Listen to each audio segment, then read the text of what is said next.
So that takes us into our next question, which comes from Judith, and she asks, what does God say about mental illness, such as anxiety, bipolar depression, maybe an unfavorable diagnosis that has now been disproved?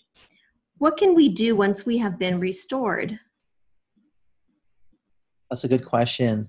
If you look throughout the whole Bible, you see many examples of mental illness. Elijah was extremely depressed. In 1 Kings 19, it shows Elijah running from Jezebel, falling into a great depression. And immediately after being used by God to confront all the false prophets of Baal on Mount Carmel, and yet we're told that he was in extreme depression. Look at King David. He himself was deeply depressed for many years because of his bad decision he made with Bathsheba.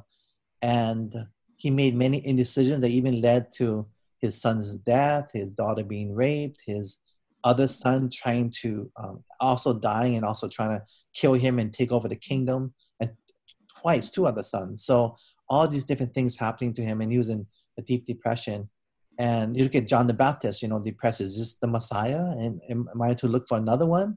I mean, throughout the whole Bible, they're dealing with deep depression and depression as well. And you have to look at, like, this is a real experience. And in myself, when I was pastoring for like 15 years, and I fell into a sickness, a medical disability, and I fell into a depression as well. And when I got sick, and you don't want to admit it, that you're in it when you're in there, because you feel like, well, a good Christian don't get depressed, or especially a pastor doesn't get depressed. But all the great examples in the Bible were there. But because the first step toward healing is to admit your true condition. And it was a hard thing for me to do, but when I finally admitted it and was able to work through it and deal with it, then God brought healing into my life and gained the victory over that depression in my life. And so it's something that we really have to look at and really admit it and deal with it. There is symptoms of depression where the feeling of depression you can heal with different treatments, like natural treatments we use. Like our school, we have healing when we deal with it in that sense. But also there's the root causes where you have to go back and find out what is the root cause of my depression. What happened to me maybe as a child I didn't deal with till now. Maybe I was sexually abused, or maybe I was emotional abused. Maybe I was longing for love, or my father abandoned me when he divorced my mom. So you have to look at what is the root causes and heal from that. Otherwise, if you just deal with the external symptoms of depression, then the root causes will bring back that depression as well. So that's what I've learned in the healing of my own depression. Yeah, and I think with this COVID-19, where we're all,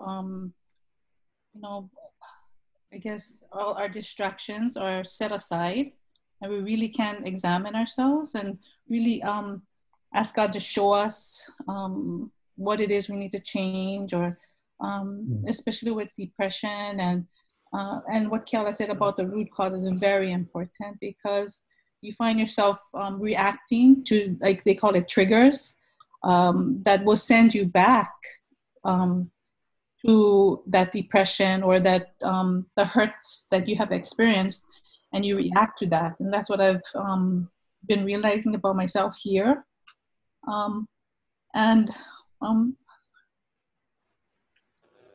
It's just, it's encouraging, and to know that God is bringing these things to show me, not for me to experience the hurt all over again, but that I have the power to overcome through, just the way He shows me that He loves me. I can use that to step above all the pain, and to acknowledge it, and to help Him, let Him help me work through it, and put it, let Him put it behind me, and I can move forward hand in hand with God, with His love. Amen.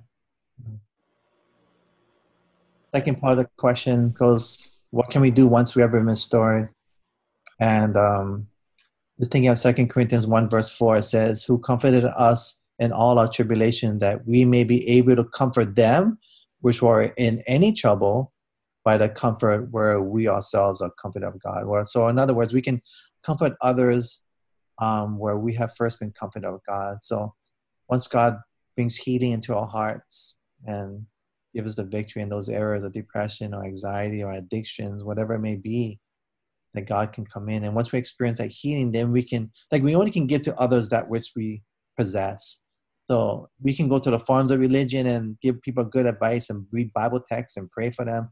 But the ones who really can minister, like in ministry, is the ones who actually gone through that experience themselves. Those are the real ministers. So when we experience that, good question, because when you experience that healing in your heart, it is actually a great blessing, because you become like a wounded healer because you've been there wounded, but you've been healed, and your scars show your healing, and you can now go out and help others who've gone through the same thing.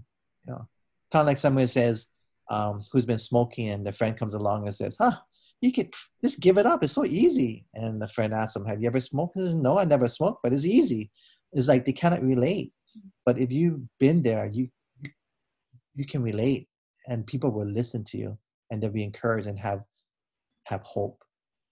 And also, I think talking about it, because as Christians, like Keala had mentioned earlier, we don't think that it's that it may be shame that drives you from not sharing that you're depressed, or it's not you're not trusting in God. All these things run through your head, but when you talk about it and bring it out, I think God can shine a light on it, where there may be people that can help you also, and then you can also help others with it. It almost like it's, when you keep it inside of you, it has a hold on you, and when you bring it out, talk about it, shed some light on what's going on in your real life,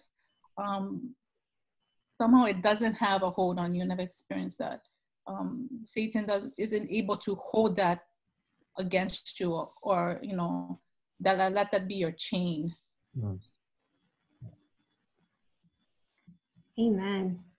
And you guys are gonna make me cry. Yeah, no, that's so beautiful. The answers you guys have been given or are giving, because I think this is just real Christianity. This is where the rubber meets the road. And I think that this is where we often fall short as Christians in witnessing to a broken world.